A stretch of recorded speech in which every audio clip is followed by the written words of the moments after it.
Vanessa Nancy agomanya gakola sente manya ga ku stage naye nga manya gange amatuufu nze Nansereko Vanessa, so Nancy yava mu Nansereko.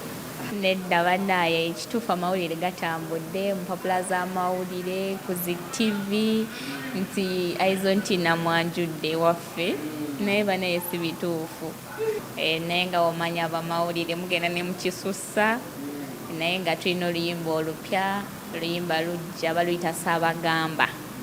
Ye video ejjera sawa yonna okuva kati, probably next week. Bakoze bukozi ki kayimba omwefu tubadde mu vibe zaffe ne tugamba katurekodinga kayimba. Si musajja mubi naye ate sisobola oyo muganda wange okitegeera. Izon T muganda wange ati ze nkubuulidde kati kiri gy'oli gwe okutwala kyoyagala, naye nga ngamba omulabi wa Taji TV akayimba omuwaifu nakakubye ne Izon T, naye nga nyongera obbajjukiza Saabagamba.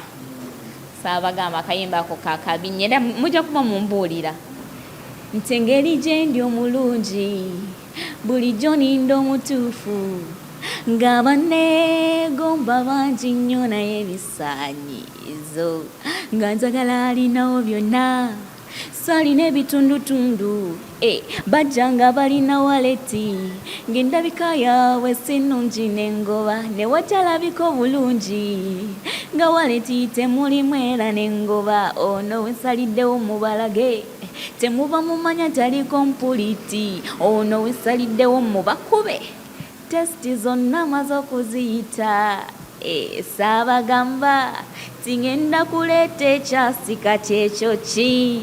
Music industry nagiyingira 2018 okutandikira ddala okukola music professionally natandika 2018 era oluyimba lwange olwasooka baluyita Namuziga.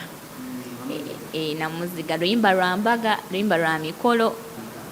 Okusomozebwa tekubulamu naye nze nga nze omuntu mbadde sinabafuna nnyo challenge engeri gye mbadde nti ntandise okuyimba nga nina ki nga nina management, so ebizibu ebisinga yebadde ebitomera naye nga ate ebizibu tebibulamu. Tutera okwesanga nti ogenda oyagala orekodinga akayimba naddala omwana ow'obuwala oyagala orekodinga akayimba naye producer alina kyakusaba omala omukolera then mukole ki mu recording nenzije ewuwo gwe presenter njagala ompe interview naye olina kyonsaba in return okitegeera.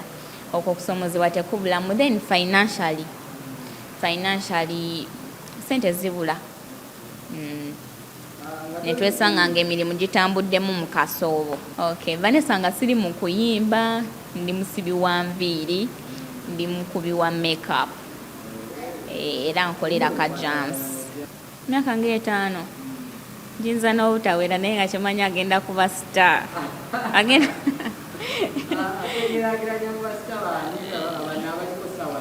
gwe kyomanyi Vanessa Nancy agenda kuba star tenyiza okukakasa.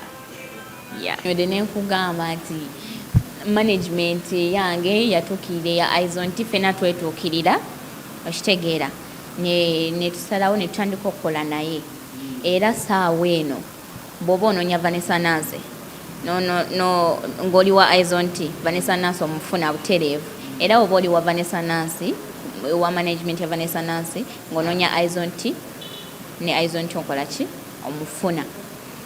So nina akayimba ako kembagambyeko Saabagamba kyemba kakasa nti kajja ate kugenda kuba muliro tulina ndi muwanguzi by the way akayimba ako twakakolanga message egenda basically kuba bantu bangi abawangudde nga babadde tebabasuubira, bangi abakola emirimu gyabwe ne giyitamu naye nga waliyo ababalemesa okitegeera, bangi abalina okusomozebwa mu mirimu gyabwe naye oli n'alemerako n'asigala ng'ataakoze eki awangudde. So message eyo yali egenda eri buli muntu ng'oli mupambanya olemeddeko badde n'abakulemesa naye still akajji n'okakola ki n'okasamba. Era aneetaaze ennamba eno gy'oyitako Vanessa Nancy ojja kuba omufuna butereevu 0755 094565.